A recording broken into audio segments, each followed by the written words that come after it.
Boa noite a todos. Mais uma quarta-feira reunidos aqui para continuarmos nosso estudo bíblico.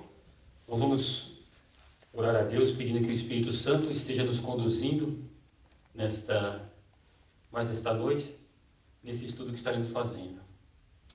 Senhor nosso Deus e nosso Pai, no nome do Teu Filho Jesus Cristo, nós entramos em Tua presença e agradecendo por mais essa oportunidade de podermos estudar a Tua Palavra.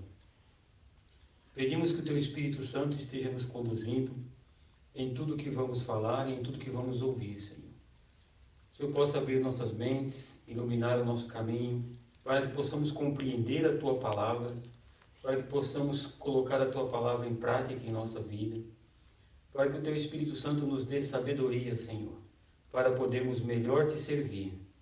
Agradecemos por todos aqueles que estão nesse momento nos ouvindo, por todos aqueles que estão nos seus lares e pelos presentes aqui também, Senhor. Obrigado, Deus, pela Tua Palavra que nos corrige, que nos anima e que nos mostra o caminho para a vida eterna. Senhor, nós Te louvamos por tudo. No nome do Teu Filho Jesus Cristo. Amém. Então, a todos que estão aí nos ouvindo, estão em casa ou no trabalho, gostaria que todos tivessem a oportunidade de ter a sua Bíblia em suas mãos e o seu caderninho também, não esquecendo do caderninho de anotação, não é? Para estarmos continuando o nosso estudo hoje. Semana passada nós estivemos falando um pouco sobre a questão do modo de interpretação da Palavra de Deus e principalmente a literatura especial, que é a literatura de Apocalipse e literatura profética e também tipologia, né? Então, semana passada nós entramos na questão dos três tipos de linhas de segmento que tem para a interpretação do Apocalipse. Interpretação escatológica, nós falamos dos pré-milenistas, os pós-milenistas e os amilenistas, e também das três linhas dentro do pré-milenismo, né? O pré-tribulacionista, o midi-tribulacionista, o meso-tribulacionista e o pós-tribulacionistas. Então, a semana passada a gente abordou esse assunto e hoje nós vamos continuar abordando a questão do assunto da interpretação no livro do Apocalipse e a interpretação escatológica, as coisas dos últimos tempos. E primeiro eu gostaria hoje nós vamos estar falando sobre uma chave para a interpretação do livro do Apocalipse, né? Então, quando nós vamos estudar profecias e até mesmo em outras passagens da Palavra de Deus, é importante que nós tenhamos essa chave em mãos para poder compreender quando Deus está falando e para que tipo de povo Deus está falando. Na carta de Paulo aos Gálatas, no capítulo 3 da carta de Paulo aos Gálatas, no versículo 26, quem está com a Bíblia pode abrir. Então, a carta de Paulo aos Gálatas, capítulo 3, versículo 26, diz assim: Todos vós sois filhos de Deus, pela fé em Cristo Jesus. Pois todos vós que fostes batizados em Cristo, vos revestistes de Cristo. Desta forma, não há judeu, nem grego, não há servo, nem livre, não há macho, nem fêmea. Pois todos vós sois um em Cristo Jesus. E sois de... Obrigado, Deus abençoe pela água. E sois de Cristo, e se sois de Cristo, então sois descendentes de Abraão, e herdeiros conforme a promessa. Então, nós vemos aqui o apóstolo Paulo escrevendo esta carta aos Gálatas dizendo o seguinte: que desta forma, de agora em diante, não existe nem judeu, nem grego, nem gentil, nem livre, nem macho, mas todos em Cristo são um só. É um só povo em Cristo. Muito bem. Ainda aqui na carta de Paulo aos Gálatas, isso por princípio da igreja e todos os pais da igreja, e a igreja tem interpretado isso por muitos anos da seguinte maneira: no capítulo 6 da carta aos Gálatas, no versículo 16, aonde o apóstolo Paulo diz assim: e todos os que andarem conforme esta regra, paz e misericórdia sejam sobre eles e sobre o Israel de Deus. Então, aí, os intérpretes mais antigos, mais do começo ali, sempre interpretaram a igreja como sendo o Israel de Deus. E tomando as palavras de Paulo de que agora não existe nem gentil, nem grego, nem judeu, nem grego, nem macho, nem fêmea, mas todos é um só povo. Neste caminho de interpretação, leva-se a seguinte conclusão: as promessas que Deus havia feito a Israel, elas se cumprem todas na igreja. Então, toma-se as promessas que Deus havia feito para Israel e toma-se a igreja como o Israel de Deus e interpreta-se simbolicamente as promessas feitas para Israel na igreja.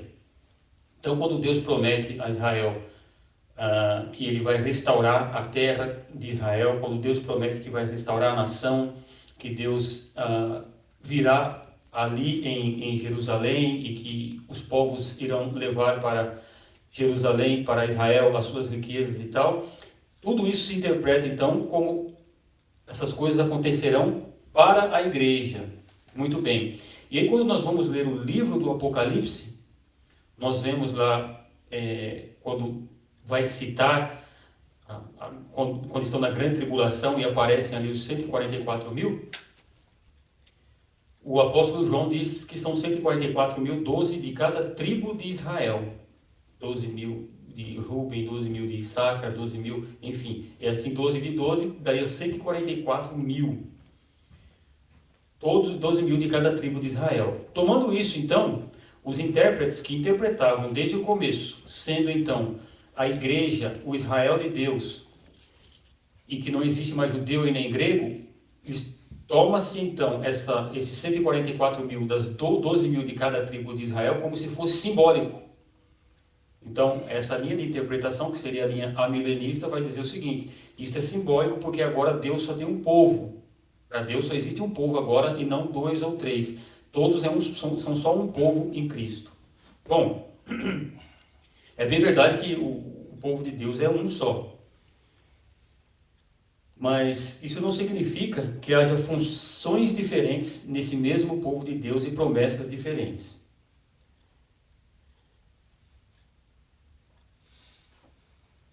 Nós vemos então que as promessas de Deus que são feitas para Israel, lembrando que os intérpretes, já quando começavam já a interpretar principalmente o livro do Apocalipse e essas coisas, eles não tinham em mãos o material que nós temos hoje. Lembra que quando nós, nas primeiras aulas, nós estivemos falando sobre o material profético, cumprimento da profecia que se tem em mão para interpretar a profecia de maneira correta, assim como Daniel tinha a profecia de Jeremias e tinha os 70 anos de cativeiro e ele entendeu.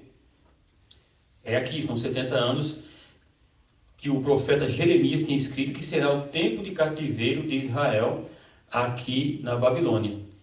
Então, até 1968, não se havia ali um material necessário para se entender que aquele Israel de que a palavra de Deus estava dizendo era um Israel mesmo, povo-nação, porque no ano 70 Israel tinha sido destruído e nunca mais foi nação, foram espalhados por todo o mundo e ficaram até 1968 espalhados sem serem nação. Então, como Israel já não existe mais, não existe mais o Estado de Israel, realmente essas profecias entende-se que se cumprirão todas na igreja. Em 1968, Israel volta a ser nação. Perdão, estou falando errado aqui. 68 não, 48. Perdão, 48. Estou com 68 na cabeça. 1948. Israel volta a ser nação. E ainda bem que tem ajudante aqui que me dá o toque. Então, quando Israel volta a ser nação em 1948, o que acontece? Tem-se em mão esse material que estava faltando, para o cumprimento da profecia. Então, e as promessas agora que Deus tinha feito para Israel? Se cumprem na igreja ou se cumprem para Israel mesmo, o Israel verdadeiro? O Israel verdadeiro, assim, Israel físico, Israel povo, nação. Se cumpre ali neles ou se cumpre simbolicamente na igreja? A profecia que João diz ali se cumpre para a igreja ou para Israel? Então, nós vemos que diante desses acontecimentos, muda-se um pouco a questão da história, da interpretação que havia sido dada então, até então. Israel volta a ser nação, cumprindo uma profecia do Antigo Testamento que diz: pode uma nação, se não me engano o profeta Oséias, nascer em um dia, né? Israel mal sente as dores de parto e já tem os filhos, ou seja, em um só dia Israel se torna nação, pelo voto do Oswaldo Aranha, né? O voto de Minerva do Oswaldo Aranha, livro brasileiro. Então, o que acontece? Agora nós temos em mãos este material. E a profecia começa a se cumprir quando Israel começa a voltar todo para a sua terra. Israel volta, a nação começa a ser reconstruída e o povo começa a estar ali, se torna nação novamente ali na terra que Deus prometeu para Abraão. Muito bem, tendo isso em mente, então concluímos que daí, já vindo desde a história, falando da questão de um só Deus, de um só povo, nós vemos que, quando nós falamos também a respeito da Trindade, nós sabemos que há um só Deus, porém são três pessoas em um só Deus. Nós falamos bastante sobre a questão da doutrina da Santíssima Trindade, algumas aulas atrás. Então nós dizemos, Deus é o único Deus de uma só essência. Nós falamos do termo grego ousia. Ousia é essência no grego. A ousia é uma só, mas são três diferentes pessoas, hipotases. Então, pessoa no grego seria hipotases e ousia seria essência. Então, Deus é espírito, é a mesma essência, mas são três pessoas, mas é um único Deus. Assim também nós vemos que Israel era uma única nação e haviam tribos diferentes. Havia a tribo de Levi, por exemplo, é uma tribo sacerdotal, que não tinha herança na terra. Havia as 12 tribos, a tribo de Judá, depois foi dividido em duas nações, né? A nação do Israel ficou no norte e Judá ficou para o sul. E no decorrer da história nós vamos vendo que depois, quando Cristo vem, ele funda a igreja. E até dentro da igreja nós vemos que é um povo só e existem ministérios diferentes dentro da igreja. Nós vemos que há o clero, há os ministérios de pastor, de profeta, evangelista, mestre, e há o ministério de ovelha, que uma vez nós falamos também sobre a questão do ministério de ovelha. Então é um só povo, mas porém com funções diferentes e promessas diferentes. Essa é a conclusão que se chega ao ver os acontecimentos durante a história de Israel. Tendo isso em mente, nós vemos lá, voltando lá para o profeta Daniel, no capítulo 9. Capítulo 9 do profeta Daniel, no versículo 24, a palavra de Deus diz assim: isso quando Daniel estava ali no cativeiro, no Babilônia, e estava orando, confessando o pecado do povo e tudo. E então veio Gabriel falar com ele. Ele diz assim no versículo 24: 70 semanas estão determinadas sobre o teu povo e sobre a tua santa cidade, para fazer cessar as transgressões e dar fim aos pecados, e para expiar a iniquidade e trazer a justiça eterna, e selar a visão e a profecia, e para ungir os santos dos santos. Então, primeiro nós vemos aqui que quando o anjo se apresenta a Daniel, ele diz o seguinte: 70 semanas estão determinadas sobre o teu povo. Então, o povo de Daniel era Israel. O povo de Daniel não era igreja. Apesar de muitos intérpretes terem Israel como a igreja do Antigo Testamento, terem a aliança de Noé, como a igreja sempre esteve presente no Antigo Testamento. Mas a igreja como igreja Cristo, fundada, quando Cristo diz: Pedro, tu és pedra, e sobre esta pedra eu edificarei a minha igreja, e as portas do inferno não prevalecerão sobre ela, contra ela. Então nós vemos ali a fundação da igreja de Cristo, fundada sobre ele mesmo, que é a pedra, o Cristo. Mas aqui ele está falando para Israel, porque Israel estava em cativeiro, estava isolado, e o anjo diz para Daniel: 70 semanas estão determinadas sobre o teu povo. E ele diz: para trazer justiça, selar a visão e a profecia, e para ungir o santo dos santos. Então, muitos interpretam esta profecia, ungir os santos dos santos, como se fosse a purificação da igreja, ou como se fosse quando Cristo entrou nos santos dos santos nos céus, para lá ungir. Mas o que Daniel está dizendo aqui, quando o anjo fala para Daniel, para o seu povo, está falando sobre os santos dos santos, que havia no templo de Israel, havia o átrio, que era onde se sacrificavam os animais, onde o povo ficava, havia o lugar santo, onde os sacerdotes estavam, apresentavam os pães da propiciação a Deus, e havia o santo dos santos, o lugar santíssimo, onde estava a arca. Então ali iria purificar, tanto que a arca sumiu, e há várias especulações de onde está a arca até hoje, né? Então nós vemos aqui que havia uma promessa para Israel de restauração de Israel. Onde aqui está falando para Daniel que haveria uma restauração do povo de Israel. Vemos então que depois nós vamos ler aqui o restante da profecia, quando nós estivermos estudando o livro do Apocalipse. O livro do Apocalipse se estuda junto com o livro de Daniel. E vai se fazer a conta aqui das 69 semanas, ele fala 62 semanas, mais 7, 69, até o Messias. Então ele diz, 69 semanas, desde que se desse ordem para voltar e reconstruir os muros de Jerusalém, até o Messias, até o Cristo, 69 semanas, são de anos. Né? Então, fazendo-se a conta em anos proféticos, que anos proféticos são anos de 360 dias, chega-se a data em que Cristo entra, montado em um jumentinho, em Jerusalém, aquela data exata desta profecia de Daniel, 500 anos antes de Cristo. E ele diz, então, o Messias será cortado. E aí continua a profecia. Falta-se, portanto, uma semana, porque o anjo teria dito que eram 70. E entra nesse meio termo, da última semana, que será a semana da tribulação para Israel, nesse meio tempo, entra o tempo dos gentios, que somos nós. Então, a tribulação virá durante 7 anos para se cumprir a 70ª semana de Daniel para Israel, porque o anjo diz para o profeta Daniel, 70 semanas estão determinadas sobre o teu povo, ok? Ou seja, Israel. Então, voltando lá na carta de Paulo aos Romanos, para nós entendermos melhor a questão de Israel e igreja e nações,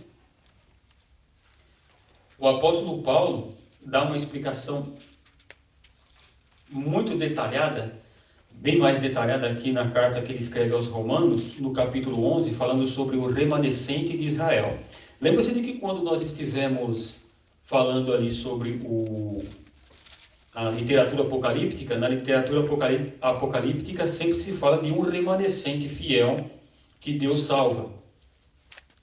Paulo aqui vai falar do remanescente de Israel. Então, nós vemos aqui que Paulo está escrevendo, tendo em mente e sabendo de que Israel é o povo de Deus, e que as promessas feitas para Israel vão se cumprir em Israel, não na igreja. Isso está aqui, nós vimos aqui no profeta Daniel, e nós vamos ver aqui também na carta de Paulo aos Romanos, onde ele diz assim, olha, capítulo 11, Digo, pois, rejeitou Deus o seu povo, ou seja, rejeitou Deus Israel. E veja que no capítulo 10 ele estava dizendo assim, que ele tinha um grande pesar no coração, e ele queria ardentemente que Israel fosse salvo. Paulo chega a dizer, eu queria até perder a salvação para que Israel fosse salvo, mas não é assim. Então, no capítulo 10, 9, 10 e 11, Paulo está falando ali da questão da soberania divina, e do 10 e 11 ele está falando especificamente do povo de Israel como nação. Aqui, quando Paulo escreve essa carta, Jerusalém ainda não teria sido destruída, Israel ainda não estava dispersa pelo mundo. Então ele fala, rejeitou Deus o seu povo, porque agora Cristo fundou a igreja. E Israel, como fica como povo? Rejeitou Deus todos aqueles sacerdotes, todos aqueles... a liturgia, todas as tribos de Israel, rejeitou Deus o seu povo? Paulo diz assim, de modo nenhum. Também eu sou israelita, da descendência de Abraão, da tribo de Benjamim. Lembra que lá em Gálatas ele diz que quando você está em Cristo, já não existe mais judeu, nem gentil, nem nada. Então, se o judeu se converte hoje, ele se torna igreja. Ele não, apesar de ser judeu, ele se torna igreja de Cristo. Mas é a nação de Israel como tal. Ela ainda não se converteu ao Cristo. Isso vai se cumprir no último tempo, na profecia do profeta Zacarias, ok? Então diz assim, no versículo 2, Deus não rejeitou o seu povo, que antes conheceu. Ou não sabeis o que a Escritura diz de Elias, como instou perante Deus contra Israel? Senhor, mataram os teus profetas, derrubaram os teus altares, e só eu fiquei, e buscam tirar minha vida? Mas que lhe diz a resposta divina? Reservei para mim 7.000 homens, que não adoraram, que não dobraram os joelhos diante de Baal. Assim também, pois, também agora, neste tempo, ficou um remanescente segundo a eleição da graça. Mas se é pela graça, já não é pelas obras. De outra maneira, a graça já não é graça. Então, o apóstolo Paulo está escrevendo assim, olha, lembra-se do profeta Elias, que quando Jezabel estava perseguindo ele, e ele correu, e ele ficou na caverna, e ele falou para Deus, Deus, mataram todos os profetas, ficou só eu. Deus falou assim, não, eu ainda reservei para mim 7.000 homens que não dobraram os seus joelhos diante de Baal. Paulo diz assim, nesse tempo, Deus reservou um remanescente de judeus para ele. Ou seja, Paulo aqui fala tanto do tempo dele, como fala para um tempo futuro. Haverá um remanescente, aqueles 144.000 são realmente judeus. Não é? Nós vemos que quando Jesus fala da fuga que iria acontecer em Israel, no capítulo 24, é para os tempos do fim, muitas pessoas, muitos interpretam como se fosse quando Tito invade Jerusalém e destrói. Aquela palavra fala para um tempo futuro, porque Jesus está falando para um tempo futuro, o fim dos tempos, quando ele vier. E aí ele diz o seguinte, versículo 7, que diremos, pois? O que Israel buscava não alcançou, mas os eleitos o alcançaram e os outros foram endurecidos. Como está escrito, Deus lhes deu espírito de entorpecimento, olhos para não verem e ouvidos para não ouvirem, até o dia de hoje. E diz Davi, torne-se-lhes a mesa em laço e armadilha, e tropeço e retribuição. Esqueçam-se-lhes, escureçam-lhes os olhos para não verem, e encurvem-se-lhes continuamente as costas. Digo, pois, tropeçaram para que caíssem? De modo nenhum.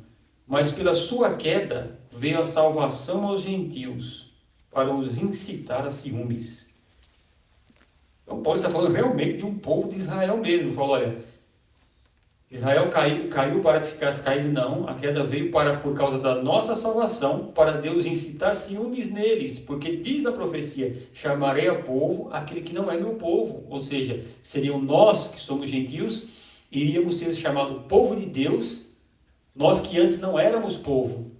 E Paulo continua dizendo, no versículo 12, ora, se a sua queda é a riqueza do mundo, e a sua diminuição a riqueza dos gentios, quanto mais a sua plenitude.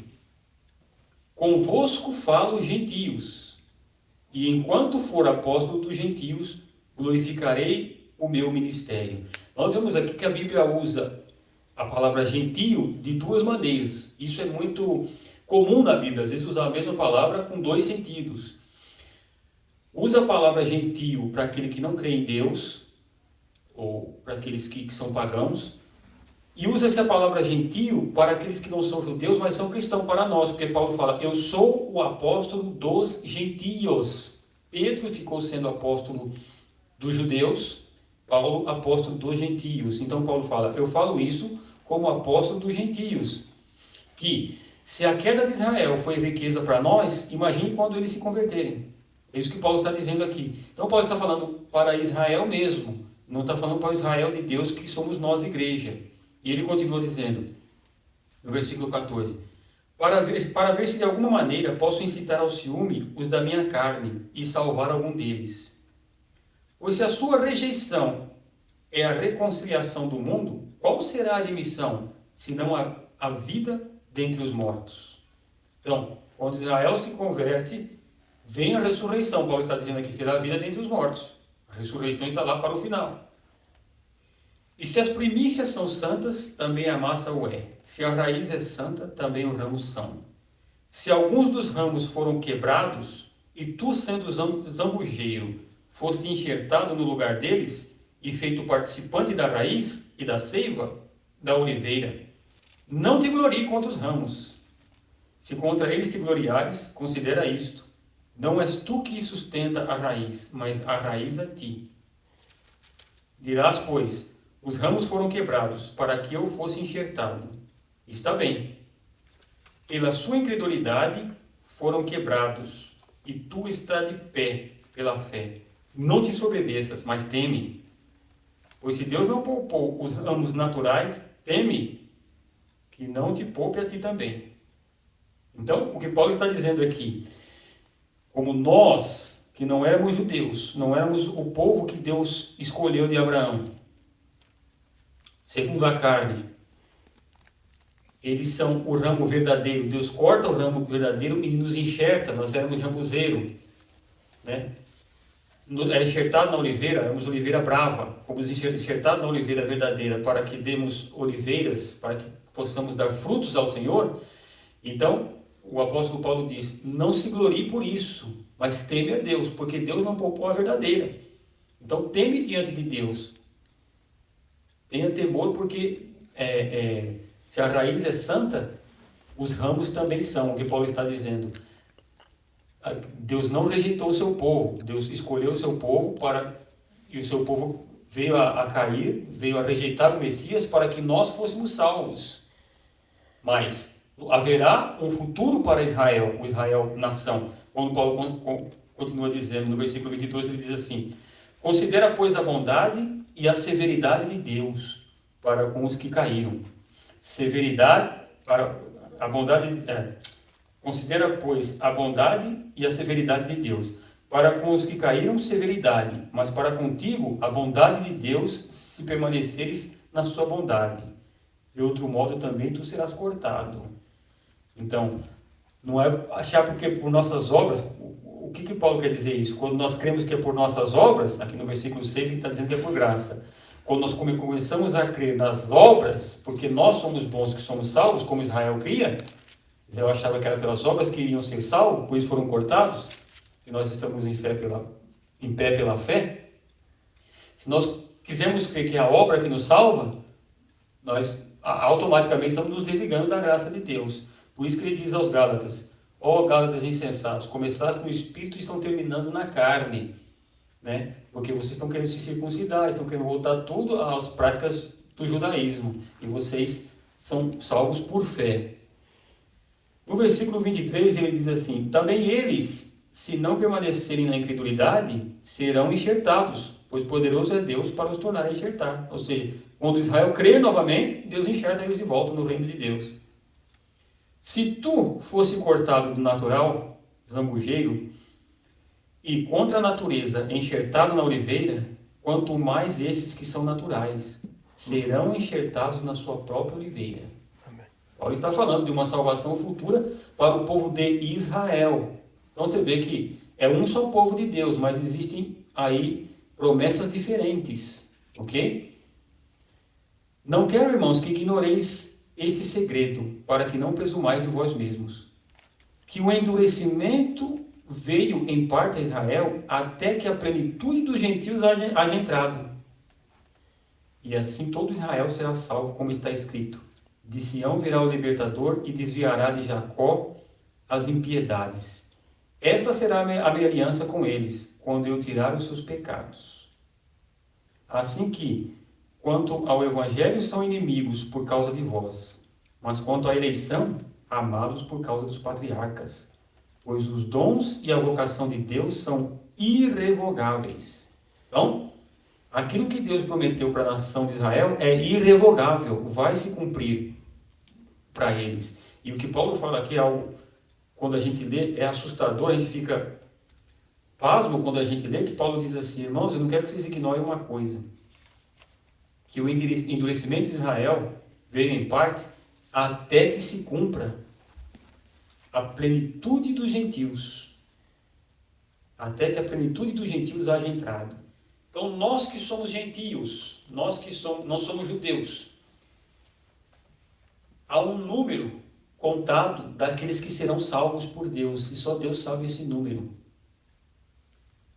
Os que estamos escutando a palavra de Deus, que estamos entendendo a palavra de Deus, devemos entender o seguinte: nós pregamos o evangelho porque nós não sabemos quem são os eleitos de Deus. E as ovelhas de Cristo, como Cristo diz, as minhas ovelhas ouvem a minha voz e me seguem.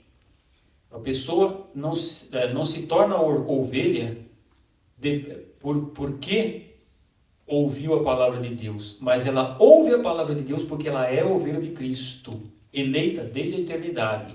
Então, a voz de Cristo é a palavra de Deus que é pregada.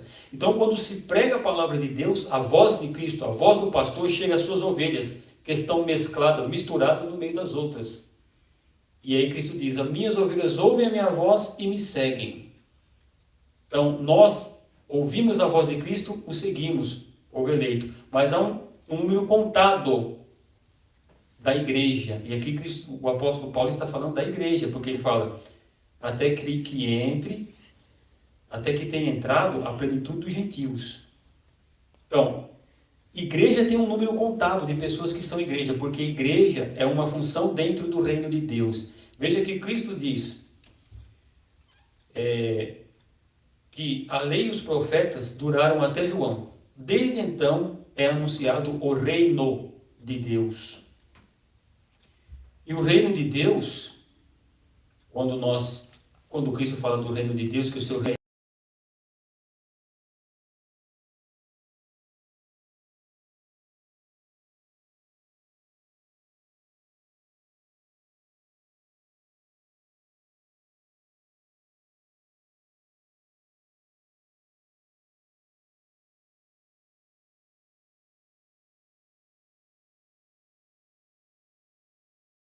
Então, nós, igrejas, temos a função no reino de Deus de governo, porque Cristo comprou para Deus povos de toda língua, tribo e nação, e fez desses para Deus o quê? Reis e sacerdotes. Então, igreja é reino e sacerdote, são governo. Essa é a função da igreja no reino de Deus. Promessa para Israel aqui, de salvação do reino, da Jerusalém, a Jerusalém, capital do mundo. São as promessas que Deus fez para Israel, e Davi irá governar. Todas essas promessas se cumprirão, porque, como Paulo diz, os dons de Deus são irrevogáveis. Mas nós, igreja, somos governo em Cristo. Ok? Então existem diferenças, é um só povo, mas com diferenças de funções: Israel, igreja e as nações.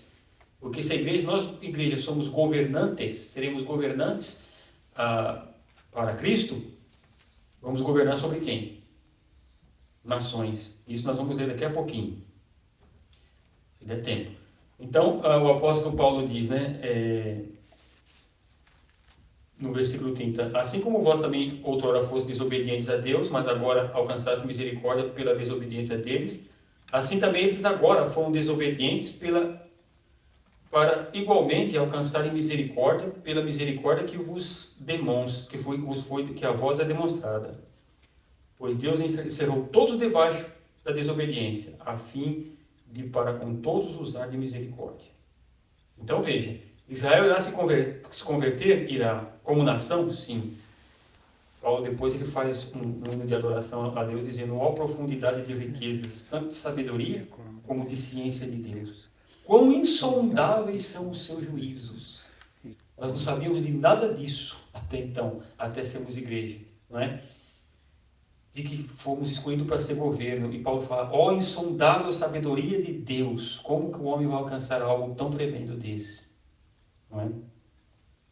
Então Paulo está dizendo aqui, vai haver uma salvação para Israel, mas eles estão cegos hoje, eles não reconhecem Jesus como Messias, estão esperando a vinda do Messias, estão esperando o Messias que virá, que irá nascer em Israel, para trazer a paz no mundo, mas não creem que o Cristo, Jesus, já veio, primeiramente em humildade e depois virá em glória. Isso eles ainda está encoberto para eles. E aqui em Apocalipse, no capítulo 7,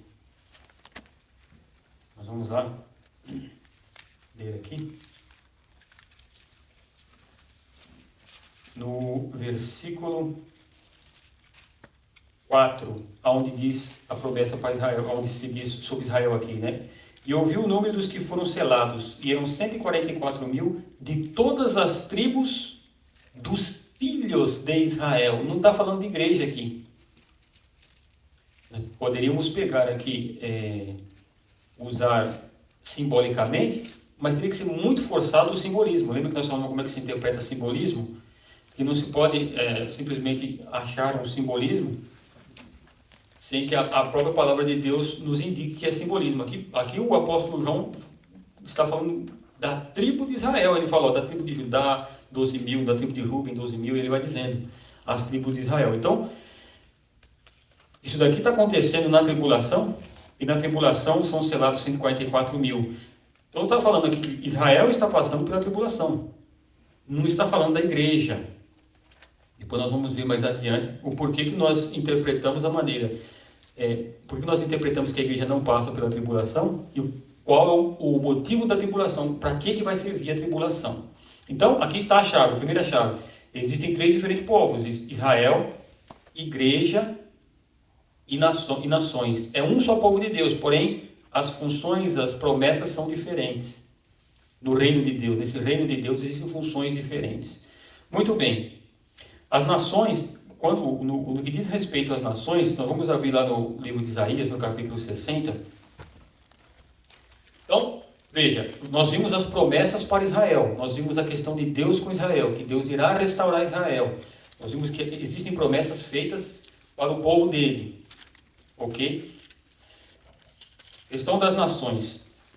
Isaías, no capítulo 60, versículo 5, diz assim, onde está falando da glória que será Jerusalém. Essa profecia fala para Jerusalém e fala para as nações. Diz no versículo, começar do versículo 1, onde diz assim: levanta-te, resplandece, pois já vem a tua luz, e a glória do Senhor vai nascendo sobre ti.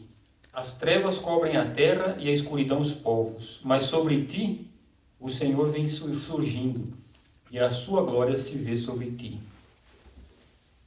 Versículo 3: as nações caminharão à tua luz, e os reis ao resplendor que te nasceu. Levanta em redor os teus olhos e vê. Todos estes já se ajuntaram e vêm a ti. Os teus filhos virão de longe, e as tuas filhas se criarão ao teu lado. Essa profecia se cumpre no decorrer do tempo, na volta de Israel, e tem o seu cumprimento imediato, como nós dizemos, e o seu cumprimento final, quando todo Israel volta, no final dos tempos. No versículo 5 diz assim: quando ouvires, ficará radiante, e o teu coração estremecerá e se alegrará. A abundância do mar se tornará a ti, e as riquezas das nações a ti virão. Multidões de camelo cobrirão a terra, os dromedários de Miriam e Efá. Todos virão de Sabá trazendo ouro e incenso e proclamando os louvores do Senhor. E aí no versículo 11 diz assim: as tuas portas estarão abertas de contínuo, nem de dia nem de noite se fecharão, para que tragam a ti as riquezas das nações, e conduzidos com elas os seus reis. Então, veja que as nações do mundo e os reis da terra irão levar as suas riquezas a Jerusalém.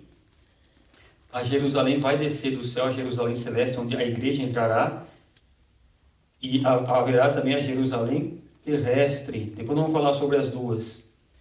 Então a promessa de Deus sobre a Jerusalém, que ali levarão os reis da terra as suas riquezas. As nações irão servir a Deus, as nações irão levar a Deus todas as suas riquezas em louvor, em agradecimento. O que as nações têm de melhor irão ali levar diante de Deus para servir a Deus. E haverá o povo ali. Então, diz, as suas portas ficarão abertas de dia e de noite, para que as nações tragam as suas riquezas a ti e ali adorem a Deus. Então, todos os povos da terra servirão. Deus está falando, então, que existe uma promessa para Israel. Você veja que ali bem está Jerusalém. E nações. E as nações irão servir a Deus. Os reis irão trazer as suas riquezas em adoração a Deus. O que eles têm de melhor trarão a Deus. Assim como se faz numa Olimpíada, né? Todos vão lá e levam o melhor que tem para apresentar ali nas Olimpíadas, não é? Os melhores dançarinos, os melhores jogadores, tudo se apresenta ali como melhor. Nesse tempo será em adoração a Deus. Todos levarão, as nações do mundo inteiro levarão até Deus a sua adoração, levarão as suas riquezas e oferecerão a Deus, servirão a Deus. Então existe uma promessa para as nações. E há várias outras profecias falando a respeito das nações. E as profecias para a igreja. Apocalipse capítulo 2. Você veja que quando o apóstolo João vai tendo a revelação falando com as igrejas o anjo vai falando para escrever para as igrejas que estão ali na Ásia Menor, na região onde é a Turquia hoje, no capítulo 2, no versículo 26, é uma carta que está sendo escrita ali para a igreja de Tiátira. Ele diz assim: ao que vencer e guardar até o fim as minhas obras, eu lhe darei autoridade sobre as nações. Lembra que as nações virão trazer para Deus o melhor de si? Nós lemos lá em Isaías. E as nações virão e trarão. E aí Jesus diz aqui: ao que vencer e guardar até o fim as minhas obras, eu lhe darei autoridade sobre as nações. E com vara de ferro as regerá, quebrando-as como são quebrados os vasos de oleiro. Assim como também recebi a autoridade de meu Pai, também lhe darei a estrela da manhã. Que tem ouvidos, ouça o que o Espírito diz às igrejas. Então veja que coisa interessante. Essa promessa aqui é para a igreja, porque essa carta é para a igreja. Ele diz: aquele que vencer, Jesus dizendo, eu darei autoridade sobre as nações. E ele diz assim: e com vara de ferro as regerá. Ou seja, a promessa de Deus para a igreja é de governo com Cristo. Ok? Iremos governar com Ele. Então, ser igreja não é uma coisa como as pessoas dizem às vezes, né? Se vou ser salvo, se eu vou para o céu, nem que eu for lixeiro no céu vai ser bom. Não, a igreja não é para ser, a igreja é para ser governo. Nós que somos igreja de Cristo estamos sendo treinados para ser governo no reino eterno de Cristo. Porque o reino de Cristo envolve, o reinado de Cristo envolve tudo isso, envolve Israel, envolve nações, envolve igreja. Então cada um tem a sua parte nesse reino. Uma outra promessa, a igreja está ainda no capítulo 5 de Apocalipse, no versículo 10, aquela palavra que nós dissemos, né?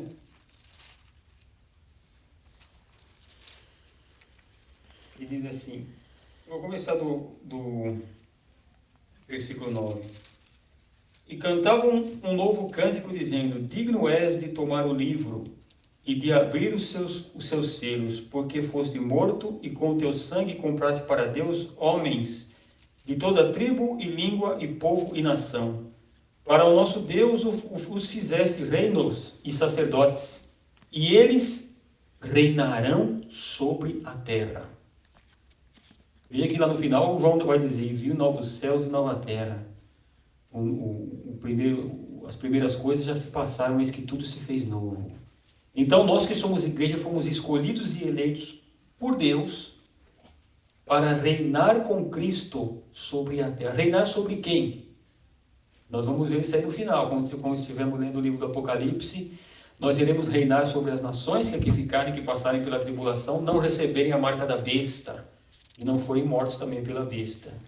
Então, isso aponta para um final de reino, e é por isso que nós, igreja, quando nós lemos ali o Sermão do Monte, onde Cristo fala: tendes ouvido o que foi dito, e ali vai indo, e é um código moral e de lei muito forte. Aquilo ali é para a igreja, quando nós aprendemos aquilo ali, é um código de lei para a eternidade, não é? Quando nós estivemos governando sobre o mundo, quando estivemos governando sobre as nações. O Senhor até conta, o Senhor Jesus dizendo, quando ele está falando sobre aquela parábola de servo fiel, fosse bom e fiel, toma 5 cidades para governar, toma 3 cidades para governar. Isso acontecerá quando o Senhor nos der o nosso galardão, nos der a nossa recompensa que receberemos do céu, e nos dará lugares que sejam governados para a igreja governar. Então, toda vez que nós lemos a palavra de Deus, principalmente profecias e literatura apocalíptica, devemos ter isso em mente. Para quem que Deus está falando? Para que tipo de povo é? Esta promessa é para mim ou essa promessa é para Israel? Essa promessa é para mim ou é para as nações? Se eu tomo a promessa de Israel para mim, nunca vai se cumprir. Porque aquilo foi feito para Israel.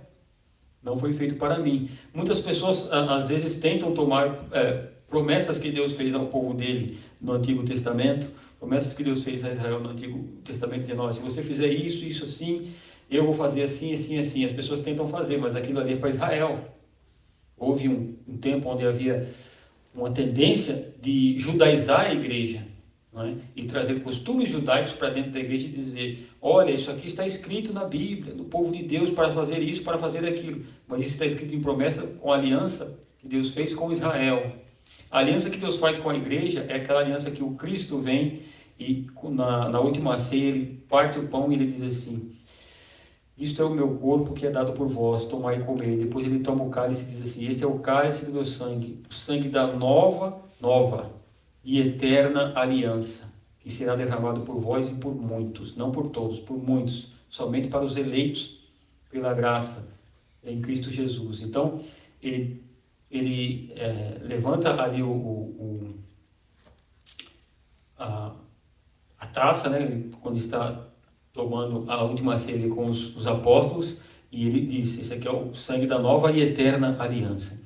Então, e todas as vezes que estivermos lendo uma promessa, a nossa mente fica: isso é para Israel, é para mim, que sou igreja, ou para as nações.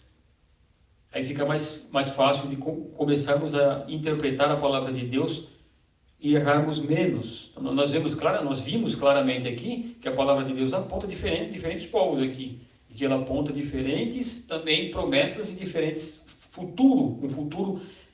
diferentes posições para o futuro dessas 3 diferentes nações que estão aqui englobadas no mesmo reino de Cristo, no mesmo povo de Deus.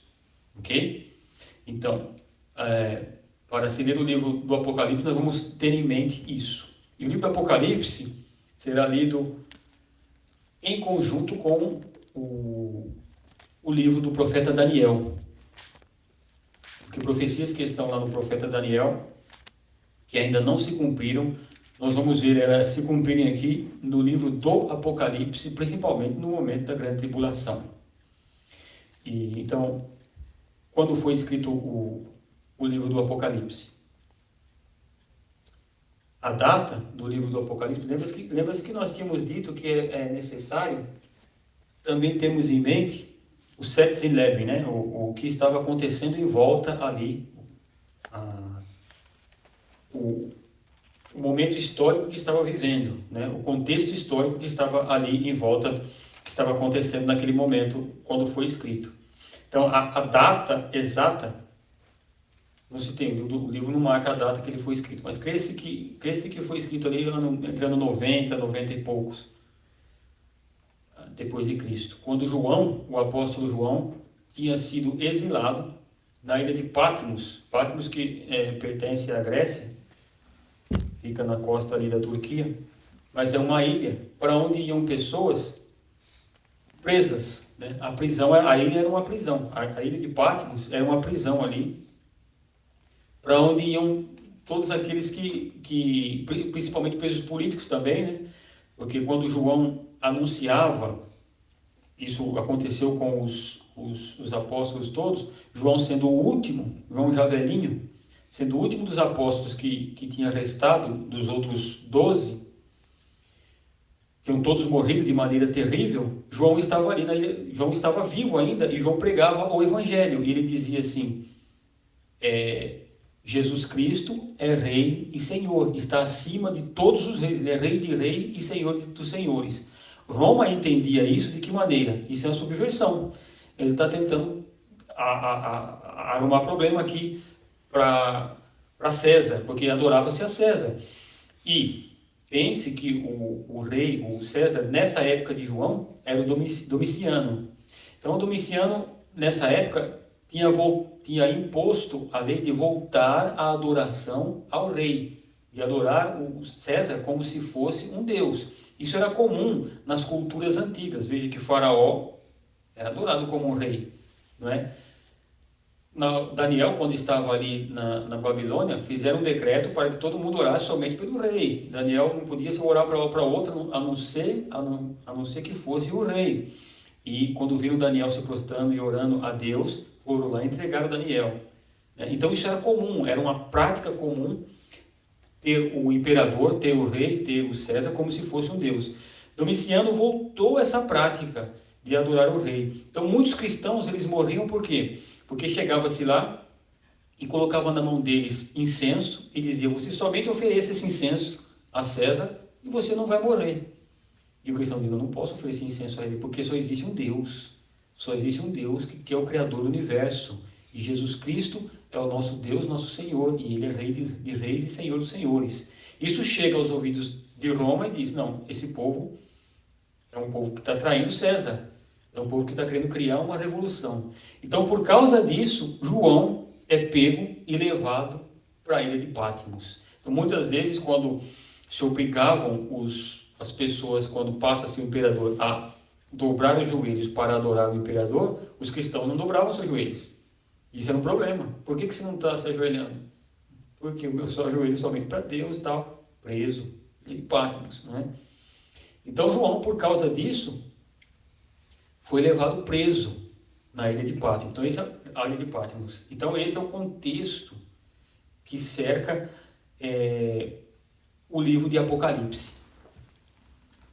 João, ali mais ou menos nos anos 90, 90 e pouco, João está ali preso e isolado ali por causa da palavra de Deus. Ele vai dizer aqui no começo do livro do Apocalipse, eu, João, servo de Jesus Cristo, preso aqui por causa da palavra de Deus, por causa do Evangelho de Jesus Cristo.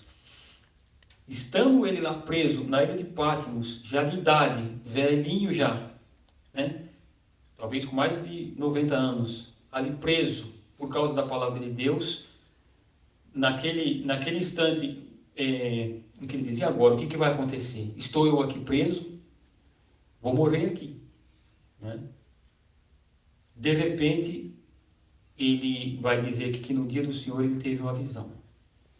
Então, ele começa a ver, o céu se abre, ele começa a ver o Cristo, como nós vamos, semana que vem nós vamos estar entrando direto no livro do Apocalipse, vamos estar vendo o que João viu. Então, muitas pessoas têm medo de começar a entrar no livro do Apocalipse por falta de conhecimento, né? Eu não sei se tem alguém do programa que escutou o programa de rádio que está nos ouvindo agora, que está nos acompanhando agora aqui nesta aula. Mas se tiver, que ouviu a palavra que o pastor Juraci pregou na segunda-feira, volta lá e ouve de novo, né? Quem não ouviu é bom ir lá e ouvir. A questão da informação e do conhecimento, não é? Nós recebemos muita informação, nós não temos o conhecimento sobre aquilo que está aqui, né, na palavra de Deus. Então, por que nós tememos? O temor vem sobre nós por falta de conhecimento. Nós não conhecemos como lidar com aquelas coisas. Você vê às vezes aquelas pessoas que mexem com serpentes venenosas, pegam a serpente e tal, porque eles têm conhecimento de como lidar com aquilo. Então eles não têm medo. Nós temos medo porque nós não conhecemos, não sabemos como lidar com aquilo. Então aquilo que não conhecemos nos causa medo. A situação que estamos vivendo agora no mundo, o que traz medo para as pessoas da situação que estamos vivendo? Porque não conhecemos as promessas da palavra de Deus, né? Salmo 91. Porque fez o Senhor teu Deus, a tua rocha, a tua fortaleza, o Senhor que habita, aquele que habita no esconderijo do Altíssimo, a sombra do Onipotente descansará, nenhuma praga chegará à tua tenda. A volta desse conhecimento faz com que a pessoa tenha medo de qualquer coisa que acontecer. Mas e se acontecer? A falta do conhecimento do que me acontecerá depois da minha morte faz eu ter mais medo ainda. E se eu morrer agora? O que vai acontecer comigo? Para onde eu vou? João viu a cidade santa. João viu a Jerusalém celeste que descia do céu ataviada como uma noiva. Eu vi a foto de uma israelita que eu trabalho para ela, do casamento dela, e ela se vestiu como o costume que eles se vestiam lá. A noiva era ataviada de ouro e de pedras de cima e embaixo, a coisa mais linda, não é? E então, nós pensamos, é nessa cidade que eu vou morar se eu morrer. E por isso Paulo fala, o viver para mim é Cristo, e o morrer para mim é ganho. Então o medo da morte é porque eu não tenho conhecimento do que a Bíblia diz a respeito do que será. Porque, como Cristo disse, aquele que crê em mim, ainda que esteja morto, viverá. Agora, aquele que vive e crê em mim, nunca morrerá. Nós não morremos. Por isso o apóstolo sempre usa a palavra, aqueles que dormem em Cristo. O cristão, ele dorme, ele não morre na morte eterna e vai para o inferno. Nós que somos de Cristo, dormimos com ele. O nosso corpo dorme e a nossa alma vai diante dele, porque o apóstolo João vai dizer que ele viu uma multidão vestida de branco, com palmas na mão, e que cantavam ao Senhor. Viu debaixo do altar as almas daqueles que tinham sido mortos por causa de Cristo. Foram-lhe dadas vestes brancas e cantavam ao Senhor. Então João, ele olha e ele vê todas essas coisas no céu. Quando nós não temos esse conhecimento do que a palavra de Deus diz a nosso respeito, nos traz um medo. E esse medo faz com que nós vivamos desesperados. E aí nós dizemos, meu Deus, o que será de mim? Não, o que será de mim? Meu futuro está traçado já. É o céu. Muitos de nós temos medo, será que eu sou salvo? Será que eu não sou? Como é que eu faço para ser salvo? A palavra de Deus fala como nós devemos fazer para ser salvo. E nós falamos bastante a respeito da salvação, e é algo tão simples que parece inacreditável uma pessoa ser salva. Não é? Quando nós cremos que somos pecadores, eu sou um pecador e eu não consigo fazer o bem por mim mesmo, como Paulo fala, o bem que eu quero fazer eu não faço, mas o mal que eu não quero é esse que eu faço. Miserável homem que sou eu, quem me livrará do corpo dessa morte? Mas graças damos a Deus, que nos dá a vitória em Cristo Jesus.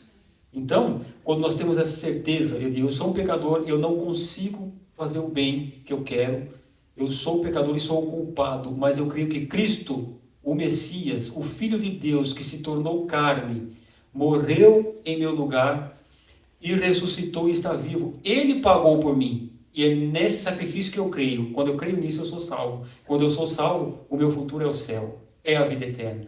Tendo esse conhecimento, nossa alma descansa em paz em Cristo Jesus. Amém? Se tiver alguma pergunta, vocês podem deixar no Facebook, podem deixar a pergunta lá, que semana que vem nós estaremos abrindo para a resposta. Essas semanas ninguém teve pergunta, eu fico pensando, né? Ou as pessoas entenderam tudo, ou ninguém entendeu nada. Quando não tem pergunta, né? Nós vamos orar então e agradecer a Deus por mais essa noite de estudo, pela palavra de Deus, pela certeza que temos da salvação e por Deus ter mostrado aos seus servos os profetas o nosso futuro. João viu o nosso futuro, e pela fé nós cremos. E Jesus disse a Tomé, Tomé, você creu porque você viu. Bem-aventurados são aqueles que creem sem nunca ter visto. Esses somos nós, nunca vimos e cremos. Amém? Senhor, nosso Deus e nosso Pai, te agradecemos, a Deus, por esta noite e te louvamos pela tua palavra maravilhosa. Te agradecemos, Jesus, pelo teu sacrifício por nós na cruz do Calvário, que nos dá o direito, Senhor, de entrar na cidade santa pelas portas. Deus, obrigado, Senhor. Estaremos lá, Senhor, daqui uns dias, Senhor. Em pouco tempo, Senhor. Estaremos aí contigo, Senhor, com os nossos irmãos que já se foram, com os nossos familiares que já estão em gozo eterno. Estaremos aí, Senhor, daqui uns dias, Senhor. Dê-nos força, Senhor, para que continuemos esta caminhada, nesta fé, Senhor, nesta mesma fé, para que um dia, Senhor, possamos todos estar contigo, reinando contigo na tua volta também. Te louvamos pela tua palavra que é maravilhosa, Senhor. Te agradecemos pelo teu Espírito Santo que nos guia em tudo o que fazemos. Dê-nos, Senhor, uma noite de paz e um resto de semana abençoado a todos nós, em nome de Jesus Cristo. Amém. Amém. Que Deus abençoe a todos e tenha uma ótima semana.